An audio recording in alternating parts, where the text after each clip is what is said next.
Hello friends, welcome back to the channel. It is Christmas Eve today. I hope you guys are all having a very Merry Christmas and a happy holidays, spending time with family or eating some good food or however you personally like to spend the holidays. I know my family and I have a rather large family. We're getting together later to eat food and exchange gifts, and it's going to be a really fun time. So Merry Christmas, happy holidays to everybody out there watching this video. If you're new to the channel, my name is Matthew. I run the Shining Mana Collectibles storefront. That is an eBay store, TCG player store, and a vendor's mall booth in the local vendor's mall in town. And I'm looking to get into my first card show here soon. More on that in just a little bit. And just looking to turn this business into a full-time income as selling collectibles. That's mostly trading cards, plushies, toys, figures, all that kind of stuff that I like a lot. I'm going to try and be selling, keeping what I love and selling everything else, and hopefully it'll fund the collection on top of a full-time income one day in the future. If you want to see me build that up from where I started, which was with pretty much nothing, I'm pretty far along the way now, I think, but I got a long way to go. So let's if you want to follow that along for that journey, just subscribe to the channel. I know as corny as it sounds, it is a definite journey to get there to that point. It's quite a grind if you don't have a lot of money to start with. So yeah, subscribe to the channel, follow me for more, and yeah, let's get into the content I have right here. So first thing I want to talk about is my personal collection pickups. I collect mainly three things, I would say. WotC Pokemon Master Sets, that's like fungal, Jungle, Fossil, Base Set 2, Team Rocket, the Neo stuff. I am aware that some of that gets very expensive. I don't have any of that particular stuff yet, but this is like a lifetime goal, I guess you could say, is just collect as much of the vintage WotC stuff as I can, because it's just what I like the most. So, you know, I got into the hobby late as a kid. I mean, I was probably into Pokemon in like 2005 or so, 2004, 2003, something along those lines. But I still had the old cards, so I'm still nostalgic for those cards. And that's just what I started on. I pretty much had the 90s experience in the mid-2000s. So I'm pretty blessed with that regard. So, excuse me, hiccups. But with that being said, my fiance Summer took me Christmas shopping yesterday. We went out to the card store. She just wanted me to pick out a few singles that I needed for the master sets. So I got three really good cards here I want to show you guys, as well as a card that she got for her personal collection, which is right over here. Let me go ahead and grab that real quick.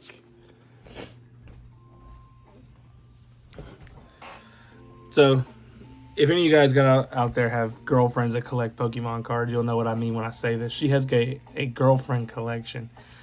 She likes all the cutesy stuff. Her favorite Pokemon is Eevee. I don't mean to stereotype, but, you know, a lot of girls' favorite Pokemons are Eevees or Pikachus or something along that line. But she loves Eevee, Umbreon, all the evolutions, and anything cute, pink, blue. You know, she loves Mew as well, so no surprises. But I did find this really cool Eevee V. This is a Sword and Shield promo. I believe this is the Eevee stamped one as well, if you can kind of, yeah, right there. Eevee stamped promo from Sword and Shield, Eevee V. Like $5. So she didn't have that one. She's pretty excited to get it. So the three that I got, I'm going to show you guys these right here. This is a light play, maybe moderate play plus light play minus Nidoqueen from Jungle, but this is the Jungle misprint symbol. This is a missing symbol misprint. They wanted $15 for it. I actually got a bit of a discount because they were running 10% off yesterday at the store, and I had some credit I had from a couple months back I never used, so I got that misprint Jungle Nidoqueen for my master set. Looks really nice. Light play minus, moderately play plus, something along that line. So pretty good price on that. Next up, we got this banger. This is a Ninetales from base set. I cannot tell if this is one of the Black Flame Hollow Errors or the Black Flame Error misprints. It's kind of hard for me to tell the difference, honestly, but really cool pickup. I think they had it priced at like $6. I don't think they had it priced high enough. I mean, I can resell it on eBay right now for like $17, $18, and I can make money. But that's for the master set. So far we got Ninetales, Nidoqueen, and the last one I want to show you guys is the best one of all. So for $40 before the discount, I got this Suicune from Neo Discovery, right? Is that set symbol? Neo Revelation, maybe? It's one of the Neos. I can't remember. I've watched a lot of Pokemon content since I got it yesterday, so my sets are a little mixed up on the Neos. But this is a Suicune Unlimited Neo, and I just want to see if I can show you guys. See, oh, there it is. You see that really nice swirl above Suicune's hair right there? I mean, I'm talking about that swirl is just gorgeous and full place, everything. I don't really collect swirls in particular, but they do add value to vintage cards. I got this card for $40 before the discount. In this condition, with the swirl on it, it's probably worth closer to $70 on eBay. 70, maybe 80 if I really wanted to price it up. Because someone bought an absolute shredded copy of this card for 50, 60, and it didn't have a swirl on it. So I think I could probably sell mine for 70, 80. I'm not going to sell it. It's for the master set, but really, really cool pickups there for the personal collection for both me and Summer. So I'll show you guys one more time. All three of them. We got Nidoqueen, Ninetales, Nidoqueen from Jungle, misprint, missing symbol, Ninetales from base set. Not sure if it's the Black Flame Era or not yet. And Suicune with the nice swirl right there. Really, really solid pickups. Got everything for like $60, I think. Really, really solid. So, all right. So now on to the business talk. So everybody has probably beat this to death so far, but Yu-Gi-Oh! Full Arts are supposed to be coming in 2026. I'm really excited about it. I'll be picking up at least the Blue Eyes White Dragon and the Dark Magician for my binder. Aside from that, I'm probably not going to sell much of them and try and flip and speculate. I sell a lot of Yu-Gi-Oh! Cards, but I only sell fan favorite vintage Yu-Gi-Oh! Cards. I don't speculate on anything remotely new. Probably nothing in the last 15 years I'm buying to sell. It's just too volatile of a market. I think Konami's reprint policy is just very destructive to its own brand. And I just choose to not engage in that part. So I buy and sell a lot of vintage fan favorite cards. For example, I sold 2 of the same exact card 2 days ago on the same day, same condition, same card. It was a Legends of Blue Eyes White Dragon OG print Dark Magician Unlimited in light played condition. I sold 2 of them, $30 a piece with free shipping, $30 a piece. I mean, I love deals like that. I mean, those are consistent sellers for me, and you know, it's just I really like selling those fan favorite vintage Yu-Gi-Oh cards. That's really all I sell on Yu-Gi-Oh. Pokemon, I sell pretty much anything that sells except the new stuff, like the just released stuff. But yeah, Yu-Gi-Oh! Full Arts.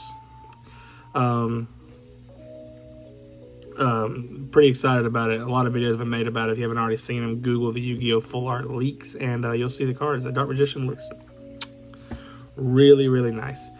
So aside from that, eBay, TCG Player, and the Vendors Mall, all 3 of my sales channels right now are up. TCG Player, I think I have like 5 or 6 orders to pack, which is not much, but I don't have a lot listed on there yet. So, you know, it's kind of like a slow grind. I'm not sure if I want to do it all that much, but I got a few orders on there. I'll make some money. So eBay definitely up a little bit from the last week where it was super slow. I should be having some cards get to my house soon to list.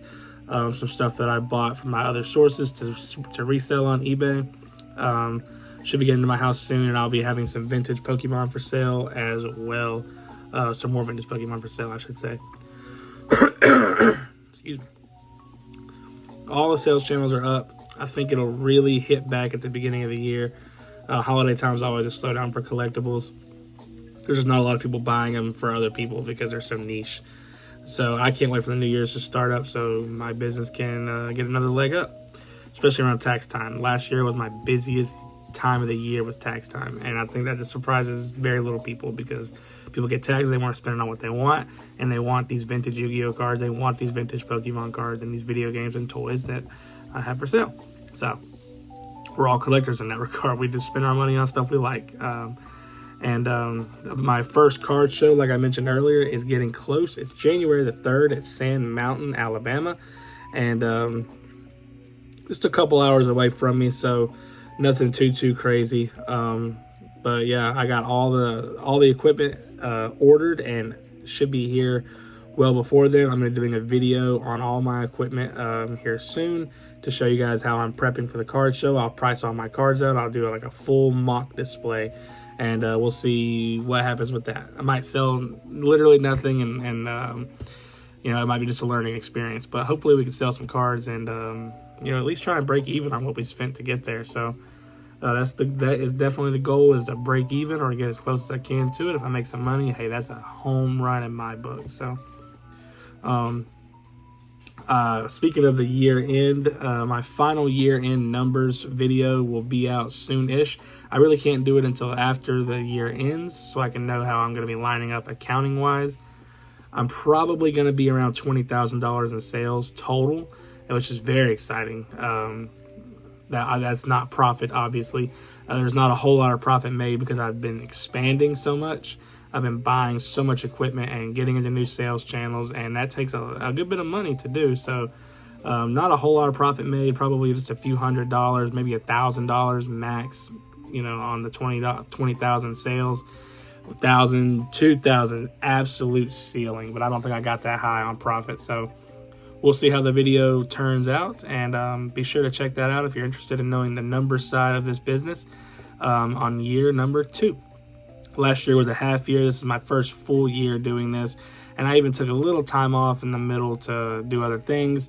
Not too much though. So we're going to be hitting some pretty good numbers, and year number 3 is right around the corner, and we're going to be home running this thing. So let's see what we can do. If you want to follow along to see me build this up, and you want all that exciting stuff, and you want to see how I'm doing this business, subscribe to the channel, follow me, and let's talk in the comments about collectibles. Let's see what you're into. Let's see if I have anything you might particularly want on my eBay store. eBay link in the description below. All that good stuff. So anyways, equipment video coming soon for the card show. Then eBay final sales numbers coming soon. I hope you all have a very Merry Christmas and a Happy Holidays. And that's about all I got, guys. I'm out. I'll be back with a new one soon.